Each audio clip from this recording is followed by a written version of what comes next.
साथियों नमस्कार। आज मैं आपके लिए फिर से एक अलग और बेहतरीन वीडियो को लेकर आया हूं। आज हम बात करने वाले हैं ये जो गाय आज आप अपनी मोबाइल स्क्रीन के ऊपर देख रहे हैं, इसकी प्रेगनेंसी को हम चेकआउट करेंगे कि क्या यह प्रेग्नेंट है या फिर नहीं।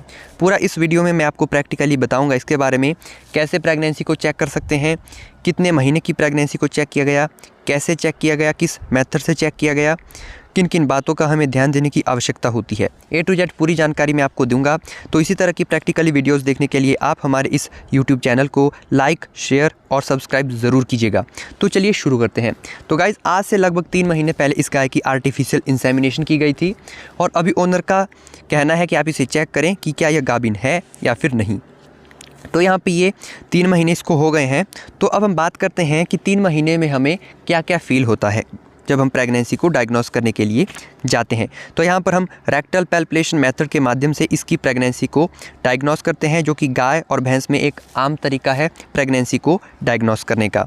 तो यहाँ पे जब भी आप रेक्टम के अंदर हाथ डालते हैं तो रेक्टम के अंदर जितनी भी मात्रा में गोबर भरा हुआ होता है उसको बाहर निकाल लीजिए। और जो आपको पीडी करनी है तो बिल्कुल जेंटली हाथों से करनी है। बहुत ज़्यादा ज़ोर ज़बरदस्ती जो है यहाँ पे ज़रूरत नहीं होती है करने की। हमें सिर्फ फीटस को महसूस करना होता है, इससे ज़्यादा कोई भी कार्य करने की आपको ज़रूरत नहीं है। तो जब भी आप प्रेगनेंसी को डायग्नोस करते हैं तो आप एक अनुभवी पशु चिकित्सक से ही अपनी गाय और भैंस की प्रेगनेंसी को डायग्नोस करें। तो यहाँ पे दोस्तों एक बात और शेयर करना चाहता हूँ, पहाड़ी और शहरी इलाकों का जो पशुओं का मैनेजमेंट होता है वो अलग अलग होता है। तो यहाँ पर एक फ़नी मूवमेंट कैप्चर हो गया है। यहाँ पे जगह बहुत कम है, जिसकी वजह से मुझे यहाँ पे इस तरह से, जो आप देख सकते हैं, इस तरह से इसकी प्रेगनेंसी को डायग्नोस करना पड़ रहा है। तो जब हम 2 या 3 महीने की प्रेगनेंसी को चेकआउट करते हैं गाय और भैंस में, तो हमें क्या चीज़ देखने को मिलती है।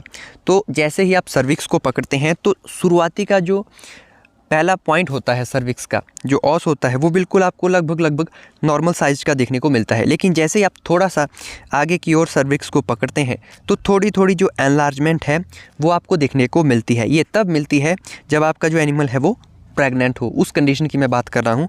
अगर प्रेग्नेंट नहीं है वो कंडीशन भी मैं आपको बताऊँगा।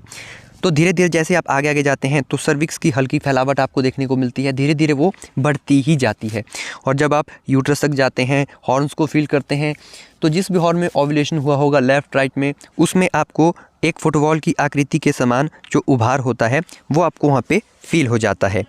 और फीटस का जो लगभग साइज़ होता है 3 मंथ की कंडीशन में, वो लगभग 10 से 15 सेंटीमीटर तक इंक्रीज़ हुआ आपको देखने को मिल जाता है।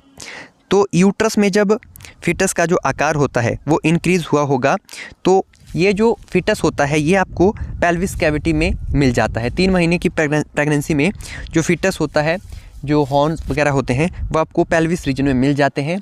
जब आप 5 महीने की चेकआउट करते हैं तो उस समय ये जो होते हैं ये एब्डोमिनल कैविटी में चले जाते हैं और यूट्रस में भी आपको काफ़ी ज़्यादा एनलार्जमेंट देखने को मिल जाती है। और इसमें क्या होता है कि सर्विक्स, यूट्रस और जो वेजाइना होता है, इसका जो खिंचाव होता है वो अंदर की तरफ होता है। और बाकी यूट्रस, हॉर्न्स की जो एनलार्जमेंट है वो भी यहाँ पर आपको अच्छी तरह से फील हो जाती है। अगर आपका जो पशु है वो प्रेग्नेंट नहीं है तो उसकी सर्विक्स का, हॉर्न्स का, यूट्रस का जो साइज होगा वो बिल्कुल नॉर्मल होगा, उसमें कोई भी चेंज नहीं होगा।